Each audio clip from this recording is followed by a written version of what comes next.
Hey guys, Tbull. Today we got to look at the new Tier 5 Soviet destroyers, Serov. We got Yevgeny. Last name you're on your own with that guy, but there's the build. Now, this thing seems pretty strong. Alright, I'm just going to be honest with you. The Tier 7 seems pretty strong. We'll talk about the differences between these and the other carriers. But I've played, 3, 4 games in each of them so far, and I'm like, okay, well, the carriers are definitely getting more powerful as time goes on. We'll just break down kind of the history of carriers in World of Warships Legends. Now, the Legends was initially kind of considered a refuge for PC players that left that game due to the carriers being pretty powerful, and I think it's usually universally considered true that the carriers are more powerful in the PC version as of in the past and probably still currently. But they're definitely getting stronger here. Now, they came into the game.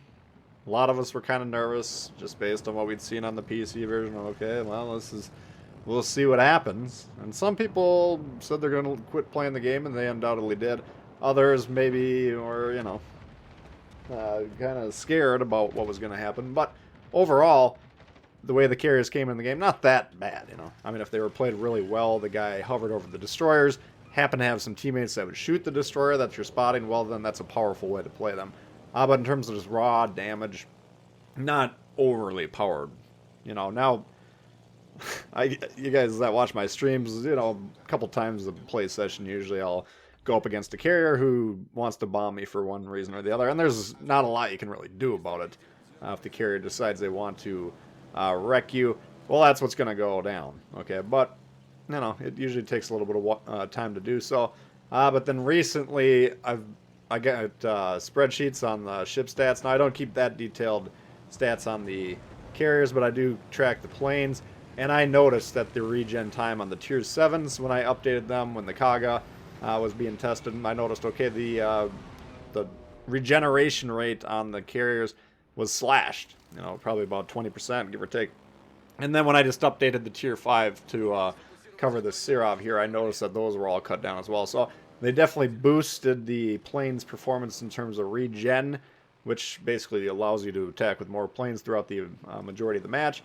And when that exactly happened, I don't know. If they mentioned it, I never saw it. Okay, I usually read through the patch notes pretty carefully. I never noticed that they were going to buff the carriers across the board like that. But they've been getting more powerful. Now the Germans with the AP bomber is pretty dangerous.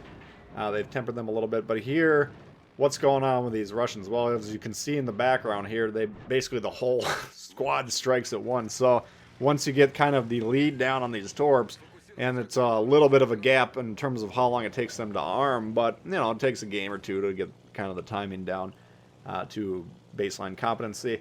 And then you're going to be whacking these guys with like 5 torpedoes, 6 torpedo hit salvos, and then these skip bombers, which we see here. Now here we got 3 lines, and basically those are the aim points. Right now, like right here, we aimed on the closest line. And that's the easiest to hit. You're almost more or less guaranteed to hit there, but a lot of the bombs will miss on the sides or whatever. So as far as I understand these, and in the limited experience I have with them, yeah, you can, if you want to aim with the furthest line away from you, a little bit harder. You got to aim, or you got to lead a little bit better. But if you line up the shot properly, more bombs will hit. The mid line's kind of, medium difficulty in terms of aiming, medium in terms of results expected, and then the closest line, once again, you'll maybe hit 1 or 2 or maybe 3 bombs, but you should more or less be guaranteed. And all you got to do is just kind of put those lines right through the ship. Curiously enough, all the other carrier lines in the game switch off in terms of how to attack the targets. Like torpedo bombers, you're always trying to attack from the sides. That's not different on these Soviets, of course, but it's more of like a standard crossfire shot that you're trying to apply. And then the HE/AP bombs, generally you want to attack the ship north to south, or when it's pointing at you or away from you. Both sets of planes here with these Soviets are crossfire attacks. So yeah, you can hit them with the skip bombers if you go, if they're vertically aligned when you attack them. And sure, you can hit them with the torps as well, but just in terms of percentage hits, you're going to have more success attacking across the ship in both instances here. And there's another shot there, another 6 torpedo hit. Yeah, the damage on the torps isn't huge. Now, let's take a look here compared to the other ones. Lowest damage, certainly at the tier.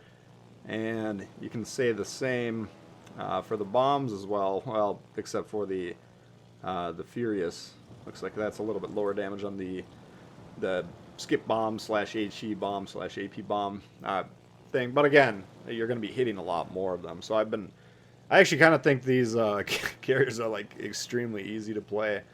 And they're going to have to keep their finger tightly on the pulse so that's to make sure that they are being balanced properly. Again, I've only played a handful of games in both the Tier 5 and Tier 7. I skipped right through the Tier 3. But in those games that I've had, I've been having quite a fair amount of success. So I think they're relatively easy to play. And that makes me worried because, you know, the carriers need to be kept kind of in a low damage scenario for them to not ruin the game. Okay, but the problem that we're encountering here is there's the pressure from whoever, probably higher ups in the company, non-programmers would be my guess. Why do we spend all this time creating these assets and nobody's playing them?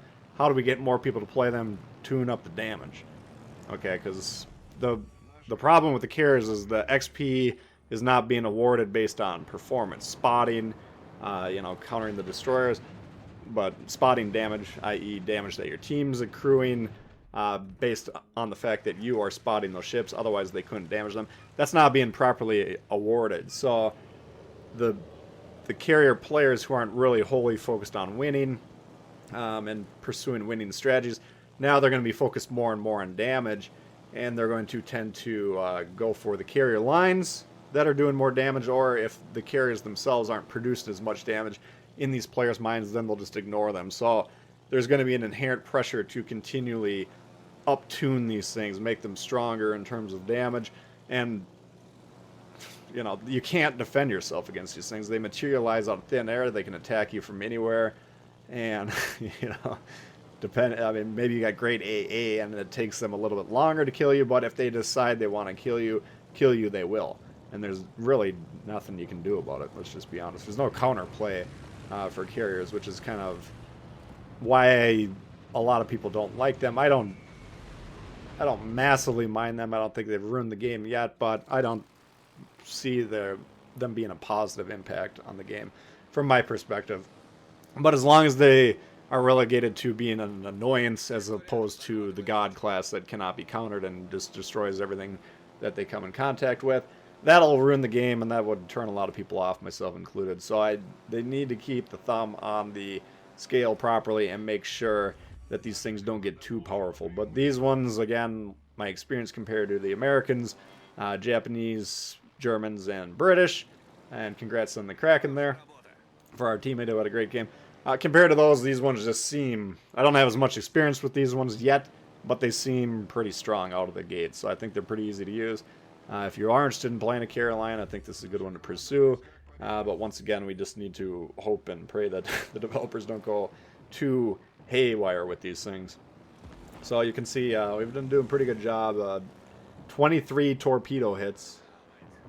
We got a few bomb strikes here and there. And this is one of my earlier games in this where I was just mainly trying to aim these skip bombers on the closest line. I've been experimenting more and more with aiming on the different hashtags, and I think you can get more hits if you are taking kind of the lower percentage shot, in my experience, if you're aiming them properly. But you guys, some of you guys know more about the carriers than I do. Either you played them on PC extensively, or you've already played them quite a bit on our version. And if you got anything else you want to add that I'm kind of leaving out in terms of strengths, weaknesses, a lot of my viewers like to go through the comments and get other points of view whenever they're checking out these videos, so this would be a good help for myself and everyone else. What kind of insights do you have? Are you finding these guys? I haven't played against them yet, but a lot of you guys have undoubtedly played games where you're in surface ships, and you've gone against these Russian carriers. What does it seem like? Are they overtuned? Does it seem like they're doing pretty well? But in my opinion, you know, the performance has been pretty strong on them. So I'm a little bit more nervous about these particular ones than I have been, but I'm more nervous about the regeneration. Basically, I mean, you can see basically late in the game we're still flying full squadrons, which that part worries me. So anyway, that's a look at the Serov for you guys. We'll cover the tier 7 here in the next day or two as well. Stay tuned for that. If you're new to the channel, consider subscribing. We do got a lot of World of Warships coming all the time. Questions, comments, leave them below. Love to hear from you guys, and we'll see y'all later. Peace.